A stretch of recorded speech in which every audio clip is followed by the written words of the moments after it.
Ya. ¿Recuerdan lo que vimos la semana pasada? Era sobre la introducción a la biología del método científico y algunos campos de la biología, para tener un tema en general. Hoy vamos a ver características de los seres vivos y ya la próxima semana vamos a ahondar más en la organización de estos seres vivos.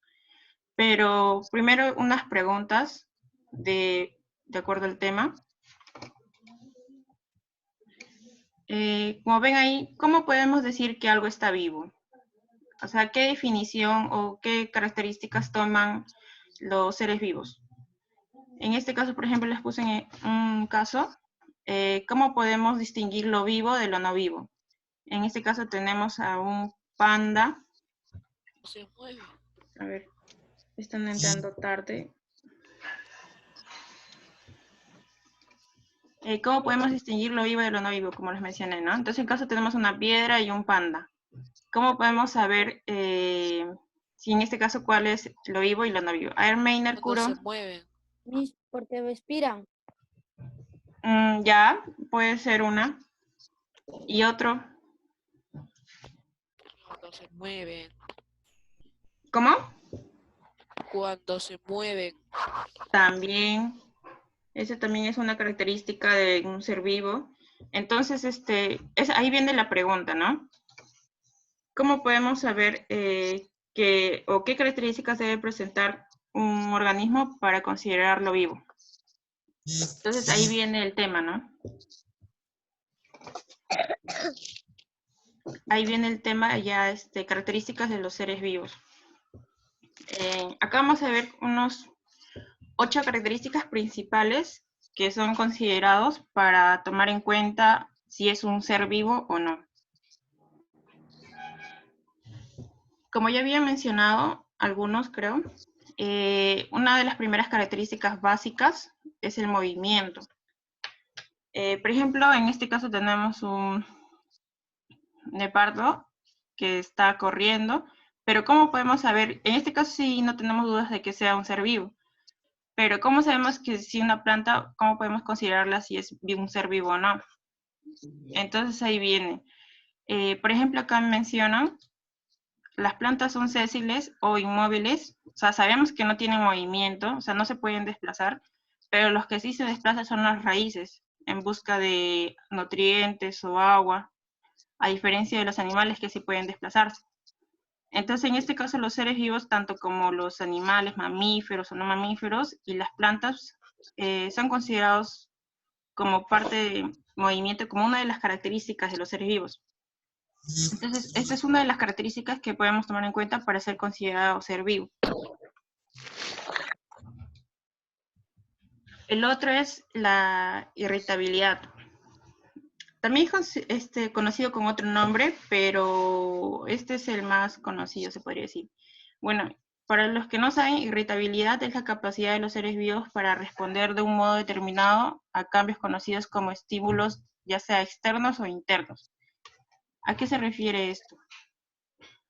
Como pueden ver en la imagen, tenemos esos son girasoles y los que están arriba se podría decir que es el sol cuando está en movimiento a lo largo de todo el día, que comienza por el oeste y termina por el este. Y en el otro lado tenemos la dilatación de la pupila cuando tenemos una vela y cuando tenemos un foco. ¿Qué es lo que estoy tratando de decir? Como ya les dije, la irritabilidad es la capacidad de cualquier ser vivo, o sea, que sea considerado ser vivo, de responder a un estímulo. En este caso, los girasoles. Los girasoles cuando están presentes o cuando están estimulados por la luz solar, siempre dirigen su movimiento a donde está la luz solar. Supongamos que olvidamos todos estos, voy a poner acá. Ahí no puedo poner. Ya. Olvidamos que existen estos 4 soles y solamente está presente el de acá, el de la izquierda. Entonces todos los girasoles van a mirar a este lado. Supongamos que ahora el sol está al mediodía y está en el centro, que no existen los otros soles. Entonces todos los girasoles van a mirar hacia arriba. Y así con los otros soles. Supongamos que el sol ya está a la derecha, el último. Entonces todos los girasoles van a mirar hacia el lado del sol. Entonces, con eso también, aparte del movimiento, podemos decir que este es un ser vivo. El otro es la dilatación de la pupila. Es un ejemplo que pueden probar. Cuando tenemos una vela y cuando prendemos un foco, por ejemplo, en el caso de la vela, la luminosidad es baja a comparación de un foco, que la pupila se dilata. A comparación de cuando tenemos la presencia de un foco, la luminosidad es alta y por ende la pupila se contrae. Entonces, estos son uno de los ejemplos por los cuales se puede explicar la irritabilidad. En presencia de un estímulo hay una respuesta, ya sea una respuesta fisiológica de parte del humano o ya sea una respuesta física de movimiento de parte de las plantas. Entonces, la irritabilidad solamente lo podemos conocer así. A una acción hay una respuesta, o sea, frente a un estímulo hay una respuesta. Si el organismo o ser vivo que estamos debatiendo si es un ser vivo o no, presenta una respuesta frente a un estímulo adicional al movimiento que ya vimos, es considerado un ser vivo. Luego viene el crecimiento. Para el crecimiento hay de dos formas. Como pueden ver en la imagen, es la capacidad de los seres para aumentar el tamaño y el volumen, pero pueden ser de dos formas como mencioné, el aumento de la masa y el aumento del número. Como, o sea, sabemos que, supongamos un panda, un oso panda, sabemos que presenta crecimiento, ¿verdad? O sea, desde que es un bebé hasta el desarrollo de adulto. Pero ese crecimiento es un crecimiento en cuanto al aumento de masa celular y el aumento del número de células. ¿A qué me refiero con aumento de la masa celular y aumento del número de células? En el caso, por ejemplo, una persona que tiene una contextura delgada, supongamos, pero luego comienza a hacer ejercicios y obtiene los músculos más hinchados o más aglomerados. ¿Qué creen que haya pasado ahí? ¿Un aumento del número celular? O sea, en este caso ha habido mayor número de células, por ende ha crecido más, o es un aumento de la masa celular. O sea, siguen siendo el mismo número de células, pero solamente la masa de cada célula ha aumentado. Por ende, la masa muscular también se ve más grande, como pueden ver en esta imagen. ¿Alguien me puede decir qué es esto de acá? ¿Aumento de masa celular o aumento del número de células?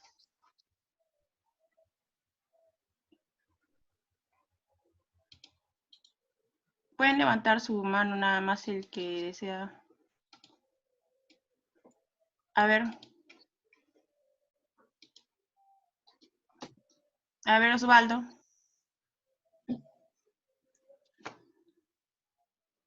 Osvaldo. O Luis Ernesto. ¿Es aumento de la masa celular?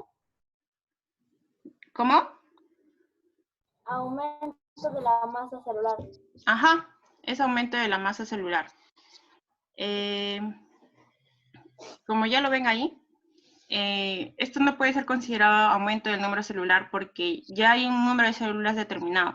Entonces, si una persona tiene una contextura delgada y luego supongamos hace ejercicio o tiene una alimentación balanceada, lo que hace es aumentar la masa celular. Pero también es considerado una característica de ser vivo, que es crecimiento. A ver, otro es, por ejemplo, en el desarrollo de un ser embrionario. Ahí sí hay aumento del número de células.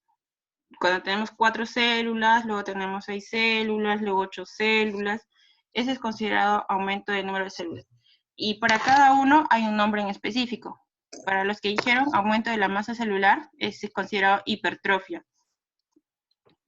Para el aumento del número de células es hiperplasia, pero ambos son considerados crecimiento. Entonces, si un ser vivo, como ya vimos, ¿cuál era la primera? Movimiento. Si presenta esa característica movimiento. Luego la segunda que vimos, irritabilidad. Frente a un estímulo externo o interno, hay una respuesta. Luego viene el crecimiento. Crecimiento ya sea del aumento de la masa celular o del número celular. Si presenta hasta ahora esas tres características, puede ser considerado un ser vivo. Ahora chicos, están ahí usando, creo, la pantalla, por favor. Ya. Entonces, hasta ahorita vamos 3 características que pueden ser consideradas parte de los seres vivos, ¿verdad? Ujú. Ahora, otra es la adaptación. Si un ser vivo presenta esta característica, también tiene más probabilidades de ser considerado un ser vivo. Entonces, para la adaptación hay tres subdivisiones para todos los seres vivos. O sea, todos los seres vivos tienen que encajar en estos tres subdivisiones de la adaptación. Pero como su mismo nombre dice, la adaptación es la adaptación de un individuo en el cual se va a adecuar a los cambios o estímulos que son permanentes y constantes. Por ejemplo, un tipo de adaptación sería las personas que viven en Chimbote o en el norte, supongamos en Piura. Ellos están expuestos a altas temperaturas, a diferencia de Lima y países, supongamos, de más del sur. Entonces, ellos han tenido que adaptarse en un corto periodo de tiempo a esas altas temperaturas, ¿verdad? Entonces, para poder sobrevivir, porque las temperaturas allá son sumamente altas, a diferencia de aquí. Entonces, esto es un tipo de adaptación, y es una de las características de los seres vivos. Ahora, pero hay, como les mencioné, hay 3 tipos. Uno es el tropismo, como pueden verlo ahí, otro es la ataxia y otro es la anastia. El tropismo es básicamente cualquier ser vivo, pero que presenta crecimiento. Supongamos crecimiento frente a la adaptación. Por ejemplo, supongamos esta planta, está en un cuarto cerrado, pero solamente por un orificio entra la luz solar. Entonces, como saben, la planta para desarrollarse necesita la luz solar, ¿verdad? Entonces, ¿qué sería un mecanismo de adaptación? ¿Cuál sería el que toma la planta para poder continuar su desarrollo? En este caso, la planta va a direccionar su crecimiento hacia la luz solar, para que mayor luz solar pueda interferir en el desarrollo de la planta. Entonces, como ven ahí, sí hay un crecimiento, o sea, desde que fue, supongamos, una papa, le salen las raíces y luego va creciendo el tallo, pero lo que está haciendo la planta sí presenta un crecimiento, o sea, sí podemos ver que hay un crecimiento frente a la adaptación. En este caso, esto sería un tropismo. Tropismo es cuando responde a un estímulo y implica crecimiento. En este caso sí podemos ver crecimiento. Ahora, la ataxia responde a un estímulo también de adaptación, pero implica desplazamiento. Por ejemplo, en este caso tenemos una euglena, es un protozoario. En este caso, responde a un estímulo de alimento. Entonces, el alimento, supongamos que se encuentra por ahí, y este se va a desplazar, sí va a presentar un movimiento de desplazamiento, a diferencia del tropismo. Tropismo, o sea, no se desplaza, no se va a mover de acá del centro hacia más a la ventana, sino el crecimiento, o sea, el tallo, el desarrollo del crecimiento es el que se está moviendo. Pero en el caso de la ataxia, hay un desplazamiento, o sea, la euglena está en un lugar y luego va a ir a otro lugar. Es diferente al tropismo. La planta no va a cambiar de lugar, lo que puede cambiar es su dirección de crecimiento. Entonces, el primer ejemplo es un ejemplo de tropismo, el segundo ejemplo es un ejemplo de ataxia, y ahora viene la anastia. La anastia responde a estímulos térmicos luminosos, pero sin ninguna dirección. En este caso, a diferencia del desarrollo de la planta, a diferencia de la euglena, los organismos o seres vivos que presentan esta característica o están dentro de esta subdivisión anastia no presentan ningún movimiento. Solamente responden frente a estímulos térmicos, supongamos, pero no va a haber crecimiento, no va a haber desplazamiento. Entonces, esta es una cuarta característica que presentan los seres vivos para ser considerados seres vivos. Ahora hacemos un repaso, porque estas son características básicas que debemos recordar para tener en cuenta que es un ser vivo, que es el movimiento, la irritabilidad, ¿recuerdan? Crecimiento, y ahora estamos viendo la adaptación. La siguiente es reproducción. Esta característica es fundamental para ser considerado ser vivo, y ustedes se preguntarán por qué. Si un organismo no perpetúa su especie, está condenado a la extinción, ¿verdad? Entonces, si todos los seres vivos, o sea, los que son considerados seres vivos, presentan esta característica fundamental que es la reproducción. Esta característica es considerada un proceso vital para los seres vivos. ¿Tienen alguna pregunta?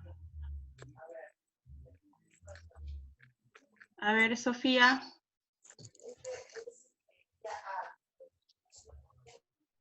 Sofía Lata. Dime nomás. Mi compañera Sofía no tiene audio, Miss. Ah, ya. Ok, ok. Ya. Entonces, como les dije, esta segunda característica de la reproducción es fundamental para ser considerado ser vivo.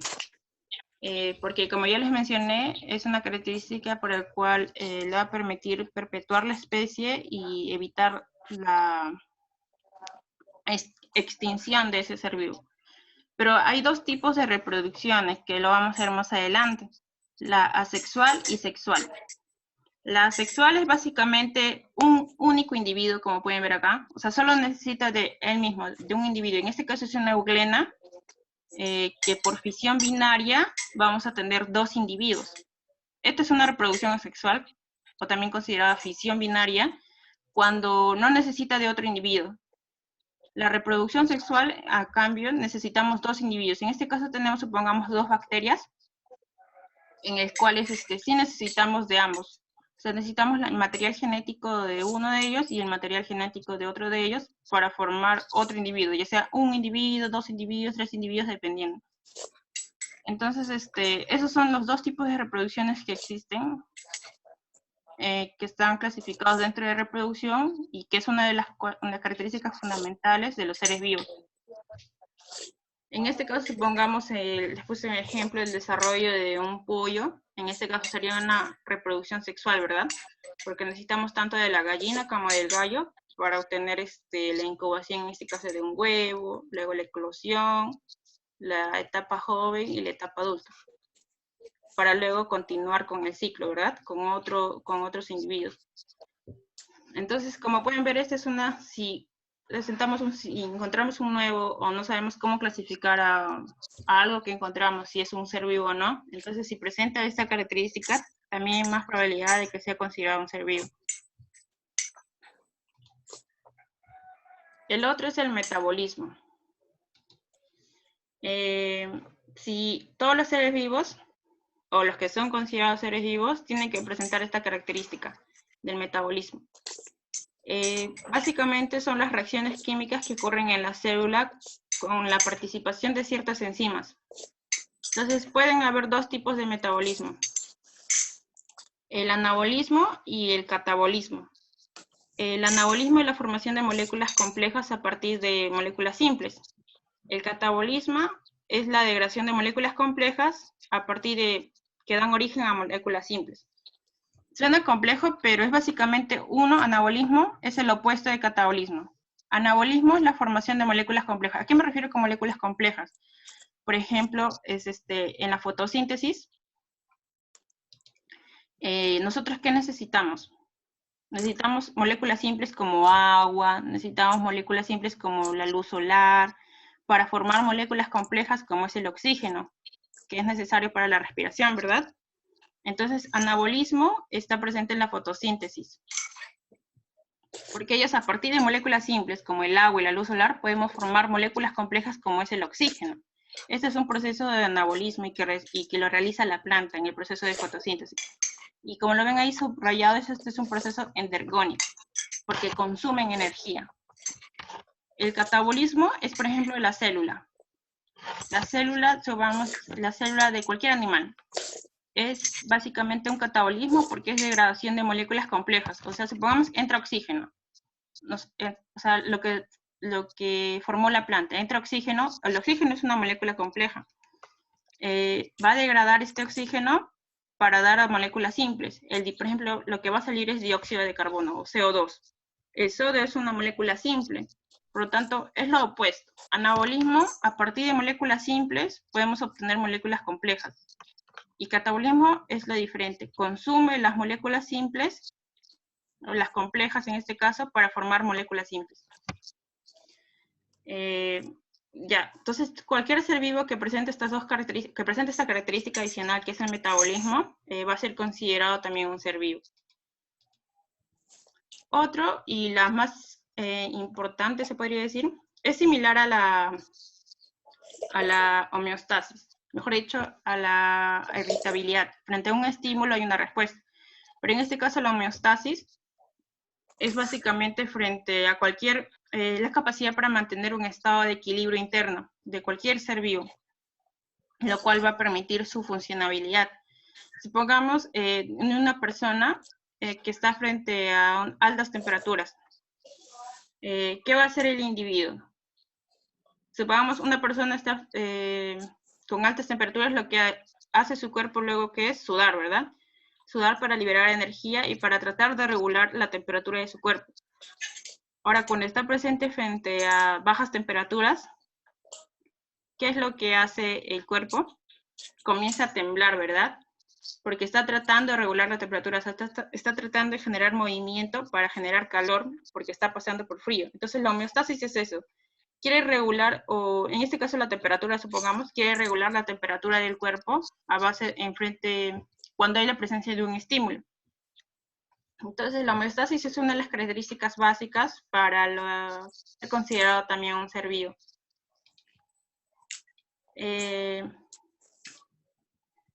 Acá es un breve resumen de la característica de los seres vivos. En este caso vimos todos estos, crecimiento y desarrollo. O sea, si presentan estas características que ven en el cuadro rojo, son considerados seres vivos. Si presentan crecimiento y desarrollo, si presentan metabolismo, si presentan homeostasis, si presentan irritabilidad y si presentan el homeostasis, como les mencioné. Hay 2 veces homeostasis. Uno de ellos debe ser adaptación. Y otro que no les dije es la organización y complejidad. Este es un subtema aparte que vamos a ver la siguiente semana, que es básicamente el tipo de organización, ya sea desde el átomo, como desde una unidad mínima como es el átomo, podemos llegar a un ser vivo, o sea, supongamos al desarrollo de una foca. Desde un átomo pequeño, cómo estos se van agrupando para luego formar un individuo entero. Eso también es una característica de los seres vivos, pero eso es considerado un tema aparte. Entonces, este es un breve resumen para que puedan estudiarlo y ver cuáles son las características básicas que presenta todo ser vivo, para ser considerado ser vivo.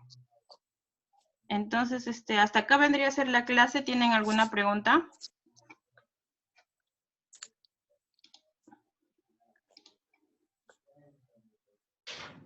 ¿Alguna duda?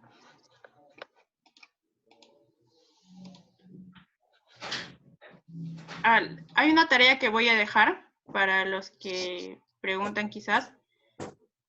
Pero todos tienen acceso al Classroom. Sí. Ya. En el Classroom voy a subir una tarea que tienen hasta, ¿qué día estamos? Lunes. Hasta el miércoles. Ahí les voy a poner el horario de entrega. Pero ahí se fijan, yo les estoy avisando que voy a dejar una tarea de acuerdo al tema que estamos haciendo o lo que ya hemos hecho la semana pasada. ¿Tienen alguna duda respecto al tema? Si no, para dar concluida la clase.